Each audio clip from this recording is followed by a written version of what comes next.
우리 주님의 은혜와 평강이 영과 진리로 예배하는 모든 성도님들께 넘치기를 원합니다. 오늘은 성령 강림절입니다.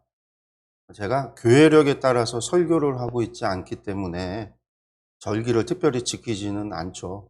성경을 강의하기 때문에 그렇게 하지 않는데, 그래도 1년 중에 부활절, 그리고 이 성령 강림절, 추수감사절, 성탄절, 이제 신년주일, 이렇게는 제가 절기를 지키고 있습니다. 그래서 오늘은 신명기 강해 설교를 쉬고요, 우리가 주제 설교를 좀 준비를 했습니다. 특별히 예배에 대한 이야기를 오늘 함께 나누려고 합니다. 왜냐하면 성령 강림절에 성령님께서 우리에게 오신 이유가 무엇이냐라고 할 때 여러 가지 이유를 말할 수 있겠지만, 또 근본적인 것을 우리가 또 찾는다라고 한다면, 즉 하나님께서 우리를 지으시고 우리를 구원하시는 그 근본적인 이유를 우리가 생각해 본다라고 한다면, 그것은 바로 예배에 있기 때문입니다. 그래서 오늘 이 설교의 제목이 예배자로 부르십니다입니다. 하나님께서 우리를 예배자로 부르신다라는 것이죠. 하나님께서 부르신다는 것, 이것을 오늘 말씀을 통해서 함께 생각해 보려고 합니다. 우리가 신앙생활하면서 설교 가운데 한 번쯤 들어보았을 이야기가 있어요. 그게 뭐냐면, 어느 40대 남자가 60대 어머니에게 예배 드리러 가기 싫은 3가지 이유를 말합니다. 첫째는 늦게까지 주일에 잠을 자고 싶기 때문이라는 거죠. 둘째는 교회 성가대의 불협화음이 싫어서. 그리고 셋째는요, 장로님의 기도가 너무 길어서라고 했습니다. 그 이야기를 들은 어머니가 그래도 교회 가야 되는 이유를 아들에게 3가지를 이야기합니다. 첫째는 예배는 사람 보고 가는 것이 아니라 하나님을 보러 가는 것이기 때문에 가야 한다라는 거죠. 둘째는요, 예배는 신앙생활에 있어서 선택이 아니라 필수이기 때문에 가야 한다라고 했습니다. 그리고 마지막 셋째는요, 뭐라고 했냐면요, 너는 그 교회의 담임 목사이기 때문에 가야 된다는 거죠. 근데 이런 우스갯소리가 나올 만큼 오늘날 우리의 예배에는 문제가 있다라는 거예요. 혹시 예배 시간이 지루하게 느껴지지는 않습니까? 끝나는 시간이 조금만 늦어져도 시계를 보게 되고, 찬송가가 4절만 되어도 더 신경 쓰이지 않습니까? 미국의 어느 교회에 가면은요, 설교단에 조그만 메모지가 붙어 있다라고 합니다. 거기에 뭐라고 써 있냐면요, 설교를 짧게 하는 자는 복이 있나니 다시 이 강단에 청함을 받을 것이요. 실제로 그런 교회가 있는지는 모르겠습니다. 하지만 현대 교인들의 심리를 잘 말해주는 이야기입니다. 반면에 제가 이제 중국에 있을 때, 중국 가정교회예요, 찬송가가 99절짜리 찬송가가 있었습니다. 이 찬송가 한 번 부르면요, 1절부터 99절까지 부르면은요, 1시간이 지나간다고 그래요. 아마도 우리 한국교회에서는요, 절대 불릴 일이 없을 것 같습니다. 이런 이야기가 우픈 이유는요, 우프다는 게 뭐죠? 웃긴데 슬픈 이유는 한국교회에서 예배의 열정이 사라지고 있다는 것을 우리 모두가 알고 있기 때문입니다. 그렇습니다. 오늘날 많은 예배를 드리고 있습니다. 예배 드리는 데 있어서 어떤 어려움도 없죠. 그것도 너무나 많은 예배가 드려지고 있어요. 그러나 예배를 진정 기뻐하는 성도들을 찾아보기가 점점 어려워지고 있습니다. 조용한 기도부터 시작해서 축도까지 천편일률적으로 진행이 되는 예배 시간에 우리의 생각은 언제나 겉돌고 있죠. 코로나 이후에 예배가 더욱 그러한 것이 되어져 버렸습니다. 온라인으로 예배 드릴 수 있다는 생각은요, 이제 주일을 성수하지 않아도 얼마든지 예배 드릴 수 있다라는, 대체할 수 있다라는 것이 되어졌고, 이제는 또 자신의 볼일을 하면서 그저 인터넷으로 예배 실황을 틀어놓기만 하면 마치 예배가 드려진 것처럼 여겨지는 시대가 되어버렸습니다. 마치 예배 드림과 자신의 볼일을 동시하는 그런 일들이 이루어지고 있는 거죠. 그러나 예배라고 하는 것은 결코 그러한 것이 아닙니다. 성도 여러분, 그리스도인의 삶에 있어서 가장 중요한 것은 예배입니다. 예배라는 것은 하나님과의 만남이기 때문입니다. 그러므로 예배가 즐거운 사람이 복이 있는 사람입니다. 예배가 즐거워지는 것이요, 부흥이 임한 가장 큰 증거입니다. 창세기 28장에서 야곱을 보면은요, 야곱이 광야에서 돌베개를 베고 잠을 자다가 꿈에 하나님의 보좌를 보게 됩니다. 전사들이 그 사닥다리를 오르락 내리락 하며 하나님을 섬기는 그 꿈을 꾸게 됩니다. 그때 야곱이 잠에서 깨자마자 가장 먼저 한 일이 무엇이냐면요. 그가 베개하였던 그 돌을 가져다가 기둥으로 세우고 그 위에 기름을 부었습니다. 여러분, 이 행위가 뭐냐면요. 제단을 쌓고 예배를 드렸다라는 뜻이에요. 야곱이 하나님의 보좌를 보고 가장 먼저 한 것은 예배드림이었습니다. 열왕기하 5장에는요. 아람의 군대 장관이었던 나아만이 나옵니다. 그런데 이 나아만 장군은 한센병 환자입니다. 한센병이라는 게 예전에는 이제 문둥병, 나병이라고 했던 병이죠. 그가 엘리사를 통해서 그 병에서 치유함을 받았을 때 그가 가장 먼저 한 말은 무엇이냐면요. 일평생 하나님께 예배하며 살겠다라는 거였습니다. 요한복음 4장에 나오는 사마리아 여인은요. 예수님을 만나서 그가 영적인 눈이 띄었을 때 자기 죄가 다 드러나는 것을 느낌과 동시에 그토록 막연했던 하나님이 믿어지기 시작을 합니다. 하나님께서 자기를 아실 뿐만 아니라 왜 그런지는 모르겠으나 자신을 사랑하여서 자기에게로 찾아오셨다라는 것이 깨달아졌습니다. 그리고 그때 그 사마리아 여인에게요. 갑자기 이상한 변화가 일어났는데 그 변화는 뭐냐면 예배에 대한 관심이 생겨났다라는 거예요. 그래서 예수님께 예배에 대해서 질문합니다. 그때 우리가 너무나 잘 아는 말을 예수님께서 하시죠. 영과 진리로 예배해야 한다라는 말입니다.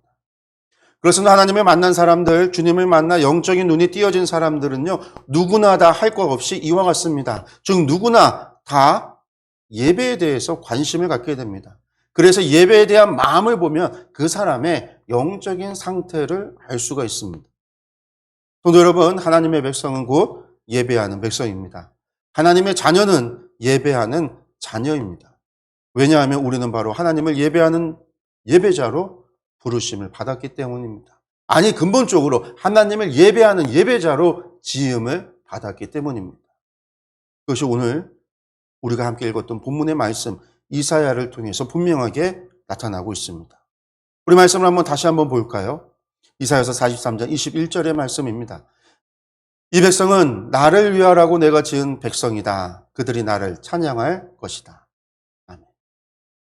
여기서 이 백성은 이스라엘을 가리키는 겁니다. 그러나 이스라엘만 가리키는 말씀은 아닙니다. 이스라엘은 하나님의 백성을 상징하기 때문입니다. 그러므로 하나님의 백성이란 곧 하나님을 위해 하나님을 찬양하기 위하여 지음을 받았다라는 이야기이기도 합니다. 여러분들, 그렇게 하나님의 백성이 지음 받았습니다. 여러분들, 그렇다라고 한다면 오늘날 하나님의 백성은 누구입니까? 바로 예수 그리스도 안에서 새로운 피조물이 된 모든 교회의 성도들이 하나님의 백성입니다. 그러므로 교회의 성도들의 존재 이유가 무엇이 되겠습니까? 바로 예수 그리스도로 말미암아 구원받은 우리의 존재 이유도 바로 예배에 있는 겁니다.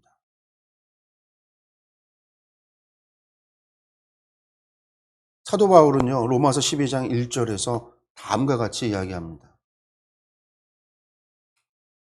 형제자매 여러분, 그러므로 나는 하나님의 자비하심을 힘입어 여러분에게 권합니다.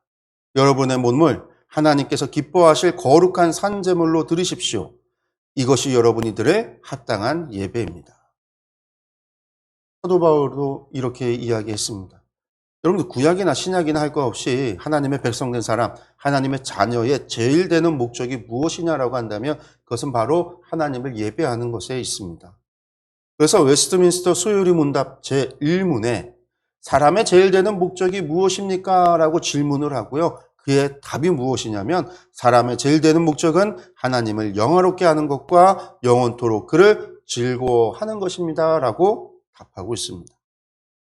성경이나 기독교 전통의 고백은 우리가 하나님께 찬송과 영광을 돌리기 위해서 존재하고 있다라고 증언하고 있습니다. 그런데 이런 모든 행위를 우리는 예배라고 부릅니다.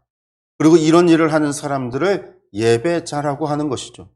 성경은 무엇보다도 우리가 하나님 앞에서 예배자로 존재해야 한다라고 말씀하고 있습니다. 그렇다고 한다면 여러분들, 이 예배는 도대체 무엇입니까? 우리가 매주 드리는 것이면서 우리가 잘한다라고 생각하는 이 예배, 도대체 이 예배는 무엇이냐라는 거예요. 근데 예배를 정의를 할 때 다음과 같이 정의합니다. 예배라는 것은요, 초월자에게 경배와 고백과 기도와 감사 같은 것을 통해서 초월자를 향한 존경과 숭배하는 마음과 경의를 표하는 것, 이렇게 정의합니다. 따라서 기독교에서의 예배는 예수 그리스도로 말미암아 거듭난 사람이 그리스도 안에 나타나는 완전한 구속의 역사, 그 구원의 역사를 인식하면서, 이게 뭐예요? 내가 죄인이었던 우리가 예수 그리스도로 말미암아 죄 사함을 받았다라고 하는 이 십자가의 사건을 인식하면서 살아계신 하나님 아버지께 감사와 영광과 존귀와 찬양을 성령님의 인도하심을 따라서 올려드리는 것입니다. 결국 예배라는 것은 궁극적으로 오직 하나님만을 위하여 존재하는 겁니다. 하나님께서 영광을 받으시는 주인된 자리입니다. 그 어느 것도 하나님의 영광을 대신할 수 없습니다. 그래서 예배는요, 하나님께 드리는 거죠. 우리가 다음으로 또 예배라고 하는 것은요, 하나님께서 인간을 위해 만들어 놓으신 최고의 선물이기도 합니다. 그러니까 예배는 하나님께 드려지는 것, 하나님을 위한, 하나님의 주인된 시간일 뿐만 아니라 그 예배 자체가 우리에게는 최고의 선물이 된다라는 거예요. 왜 그러냐? 예배만이 하나님의 직접적인 다스림 안으로 들어갈 수 있는 길을 제공하기 때문입니다. 예배는요, 우리가 하나님 안에 거할 수 있는 유일한 통로가 됩니다. 또한 예배를 통하여 세속적인 것을 초월해 계신 거룩한 하나님께서 사람들 가운데 임재하십니다. 왜 그렇죠? 우리는 모두가 죄인인데 죄인은요, 거룩하신 하나님을 뵈면요, 다 죽을 수밖에 없어요. 하나님의 거룩을 볼 수가 없다라고 했어요. 하나님을 만날 수조차 없다라고 했어요. 그러나 예배는요, 우리 죄인이었던 우리가 하나님을 만날 수 있도록 허락된 자리가 예배이기 때문에 그래요. 그 예배를 통해서만 죄인인 우리가 당당히 거룩하신 하나님을 만날 수 있습니다. 예배는 하나님께서 유한하고 죄인된 우리를 위하여 공식적으로 만들어 놓으신 하나님께 나아가는 통로고 길입니다. 그러므로 예배만이 우리가 하나님을 만날 수 있는 유일한 통로가 됩니다.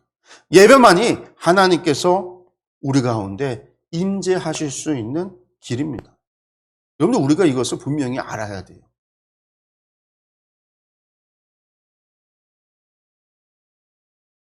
우리가 하나님을 만나고 싶다라고 한다면 예배를 통해서 만나야 돼요. 예배의 자리가 하나님을 만나는 자리라. 예배의 자리가 은혜의 자리가 된다는 거예요. 예배의 자리가 곧 구속의 자리가 된다는 거예요.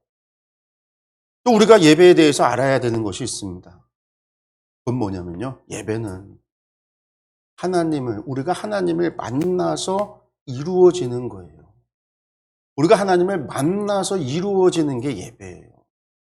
우리가 하나님을 만나서 하나님께 찬양을 드리고 존경을 드리고 경배를 드리고 영광을 드리고 하는 것이지, 하나님과의 만남 없이 존재하는 모든 것은 헛될 뿐이다라는 거죠. 그리고 그 만남의 주인은, 그 예배의 주인은 하나님이십니다. 그러므로 하나님께서 예배를 받으셔야만 예배가 드려진 것이에요. 그리고 그 예배는요, 하나님을 믿고 하나님을 섬기려고 하는 자만이 드릴 수 있습니다. 그래서 하나님은 예배를 찾으시는 것이 아니라 예배자들을 찾으십니다. 진정 하나님을 믿고 하나님을 경외하고 하나님을 섬기려고 하는 사람들, 하나님을 믿고 하나님을 섬기는 하나님의 백성들, 그런 이들을 만나주시고 그런 이들의 찬양과 감사와 경배와 영광을 받으신다라는 거예요. 그래서 하나님은 예배를 찾는 것이 아니라 예배자들을 찾으시는 거예요. 하나님의 백성들을 찾으시는 거예요. 우리는 요한복음 4장 24절의 말씀, 아까도 말씀을 드렸던 그 말씀을 너무나 잘 외웁니다. 그게 뭐냐면, 하나님은 영이시니 예배하는 자들은 영과 진리로 예배할지니라. 우리가 다 외우는 말이에요. 그래서 우리 기도할 때마다 영과 진리로 예배하게 하옵소서, 그렇게 이야기를 해요. 저는 설교를 시작할 때마다 늘 영과 진리로 예배하는 우리 성도들의 예배에 하나님 임재해 주십시오라고 이야기를 하고 시작을 하잖아요. 그런데 이 24절의 말씀 바로 앞에 23절에 어떤 말씀이 있는지 우리가 잘 몰라요. 그 23절에 무슨 말씀이 있냐면요. 아버지께 참되게 예배하는 자들은 영과 진리로 예배할 때가 오나니 곧 이때라. 그 뒤에가 중요해요. 아버지께서는 자기에게 이렇게 예배하는 자들을 찾으시느니라. 이 말씀이 있어요. 이렇게 예배하는 자들을 찾는다. 하나님께서는 예배자들을 찾으신다라는 겁니다. 우리는 예배를 영과 진리로 예배하기에 앞서서 먼저 하나님께서 찾으시는 예배하는 사람들이 되어야 합니다. 참된 예배자라야 하나님께서 받으시는 예배를 드릴 수 있습니다. 모든 사람들이 예배에 참여하지만 오직 예배자만이 예배를 드릴 수 있습니다. 그렇습니다. 여러분들 가인과 아벨을 기억하십시오. 가인과 아벨도 함께 예배를 드렸습니다. 그러나 하나님께서는 가인의 예배를 받지 않았습니다. 그것은 가인이 참된 예배자가 되지 못했기 때문입니다.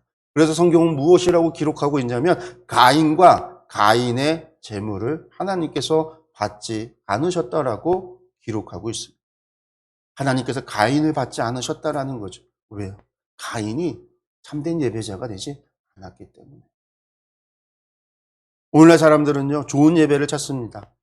은혜가 있는 예배, 말씀이 좋은 예배, 감동이 있는 예배, 찬양이 좋은 예배, 퍼포먼스가 있는 예배, 사람들이 많이 모이는 예배, 여러분들 등등 여러 예배를 찾아 헤매지만요, 하나님은 예배를 찾지 않습니다.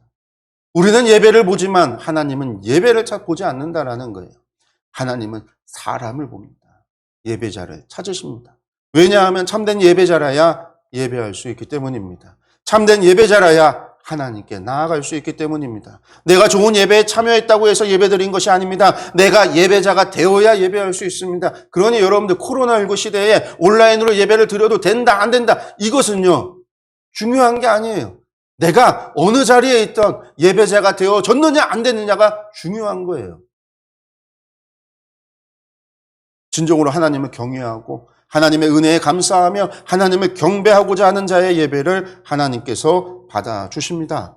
그렇습니다. 하나님은 오직 예배자를 찾으시고 예배자를 만나주시며 예배자의 예배를 기뻐 받아주십니다.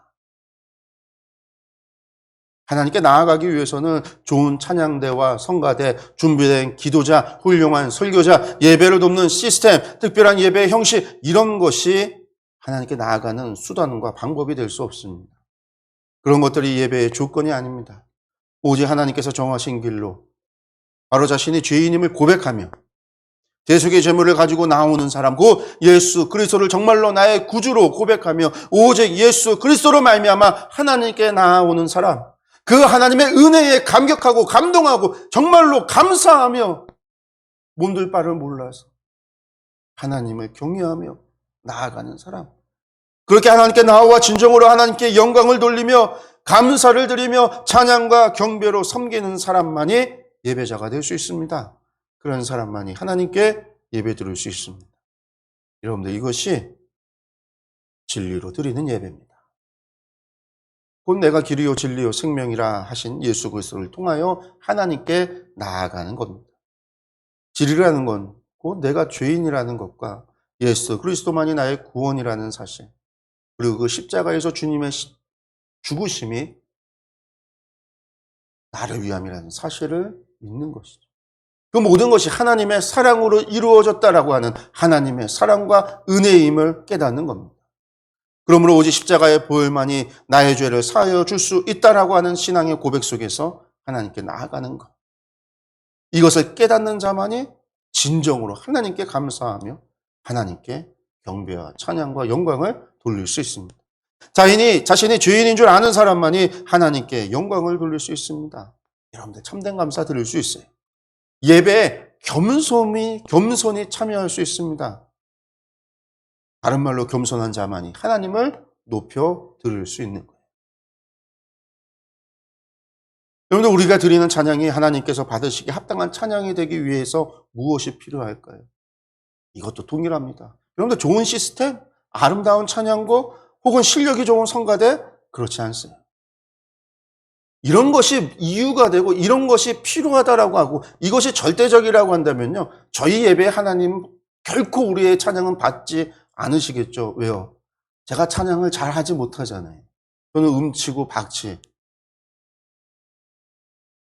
그런 찬양 하나님 안 받으신다라고 한다면 우리 예배는 하나님 절대로 관심도 안 갖고 귀도 안 기울이고 쳐다보지도 않는 예배일 겁니다.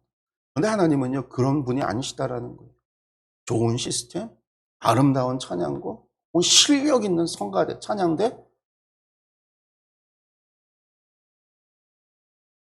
아름다우면 좋죠. 그러나 이런 것들로 하나님 받으시기에 합당한 찬양이 되지는 못한다라는 거예요.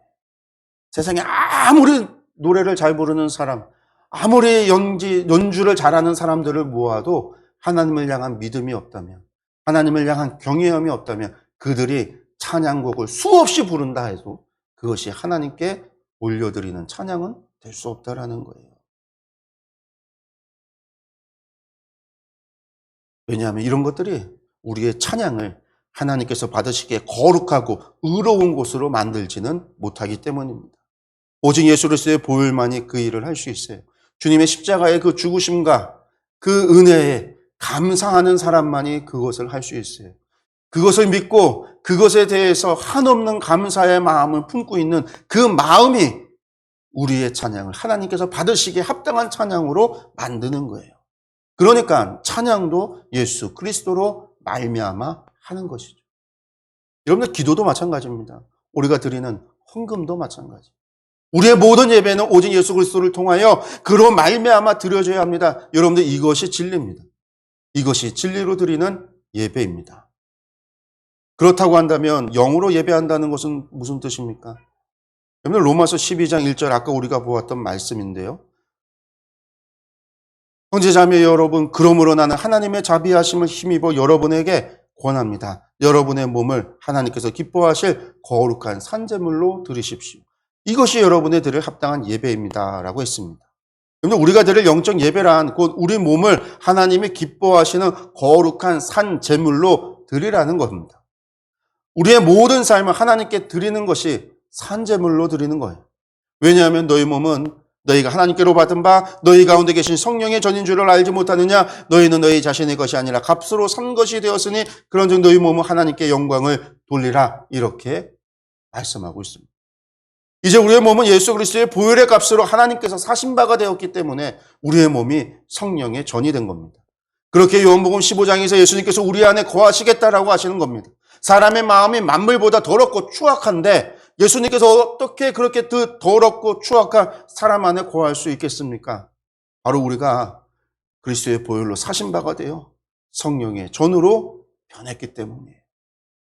성령님께서 우리 가운데 왜 오시는가? 우리를 성령님의 전으로 삼기 위해서 오셨어요. 그러면 그 성령의 전에서는 도대체 무엇이 일어나야 합니까? 무엇이 있어야 합니까? 여러분들, 전에서 이루어지는 건 예배가 드려져야 되는 것이죠. 그러므로 우리의 몸을 하나님의 거룩한 삶제물로 드려야 합니다. 우리의 삶 전체를 하나님께 드려야 합니다. 이것이 영으로 드리는 예배입니다. 주일에 한 번 혹은 주일 저녁, 수요일 저녁, 새벽 예배, 여러분 이러한 예배 시간만이 아니라 우리의 모든 시간을 하나님께 드려야 합니다. 곧 하나님과 함께하는 삶을 살아야 한다라는 말이에요.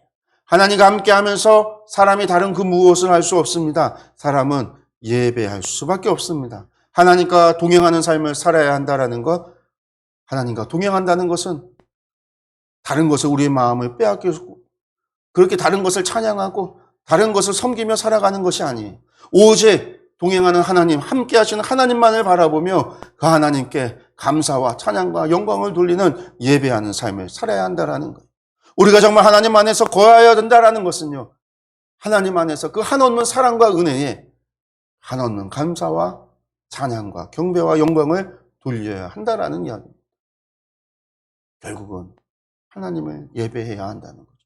이것이 우리가 드려야 될 영적인 예배입니다. 이 말은 곧 우리가 예배자의 삶을 살아야 한다라는 이야기입니다. 여러분들 에녹이 하나님과 동행했다라는 말은요, 곧 에녹이 하나님을 예배하는 예배자의 삶을 살았다라는 이야기입니다. 다윗이 하나님의 마음에 합한 사람고 하나님께 받아들여졌다라는 이야기는요, 다윗이 예배자의 삶을 살았다라는 이야기입니다. 그들이 예배자가 될 수 있었던 것은 바로 예수 그리스도의 구원의 은혜를 받았기 때문. 다윗이나 에녹이나 예수님이 누구신지는 알지 못했겠지만 하나님께서 그 십자가의 능력으로, 십자가의 은혜로 말미암아 구약이나 신약이나 과거나 미래나 할 것 없이 모든 사람들에게 그 은혜로서 그들을 구원하셨다라는 거예요. 성도 여러분, 하나님과 동행하고 하나님께 받아들여지고 하나님 안에 거하는 사람이 곧 예배자입니다. 구원받았다는 것은 이제 예배자가 되었다라는 의미입니다. 구원받은 백성만이 하나님을 예배할 수 있습니다. 하나님은 우리를, 저와 여러분을 예배자로 부르셨습니다. 우리가 드리는 영과 진리의 예배를 받으시겠다라고 하셨습니다. 우리가 하나님께서 가르쳐 주신 방법대로 영과 진리로 하나님을 예배한다면 하나님은 분명히 우리의 예배를 받아 주실 겁니다. 곧 우리를 만나 주시고 우리 가운데 임재하시며 우리와 함께 하시며 우리와 동행하시고 우리 안에 거하실 겁니다. 이러면 사실 우리가 더 이상 바랄 것이 없는 거죠. 모든 것을 다 이룬 겁니다. 우리가 매일 예배자로서 하나님과 동행하며 하나님과 함께하며 하나님의 임재 아래에 있다라고 한다면 여러분들 더 이상 바랄 것이 무엇이 있겠습니까? 우리가 예배자가 될 때 우리는 다 이룬 겁니다. 성도 여러분, 오늘은 성령 강림절입니다. 2000년 전 오순절에 주님께서 약속하셨던 보혜사 성령님께서 제자들 가운데 임재하여 주신 날, 그 날을 기념하여 지키는 날입니다. 그런데 보혜사 성령님께서 우리에게 오신 이유가 무엇입니까? 능력을 주시기 위해서요? 말씀을 깨닫게 하시기 위해서? 물론 그것들도 이유가 될 수 있습니다. 그러나 근본적인 이유는요, 성령님께서 우리에게 강림하신 가장 큰 이유는 우리 가운데 오셔서 죄와 허물과 부정한 것으로 가득했던 우리를 그리스도 안에서 새 삶을 살아갈 수 있도록 우리를 정결하게 하고 우리를 성령의 전으로 삼아서 하나님께 온전한 예배를 드리는 그러한 삶을 살게 하도록 바꾸시기 위해서 오셨다라는 거예요. 다른 말로 성령님께서 우리에게 강림하신 가장 큰 이유, 우리로 참된 예배자가 되게 하기 위해서입니다. 영과 진리로 예배하는 예배자, 자신의 죄를 깨닫고 영적인 눈이 뜨여져 하나님을 겸손히 섬기는 예배자, 바로 그것을 위해서입니다. 성령님의 권능을 받아서 땅 끝까지 복음을 전해야 하는 이유도요, 세상에 하나님을 전하여 그들로 예배자가 되게 하기 위해서입니다.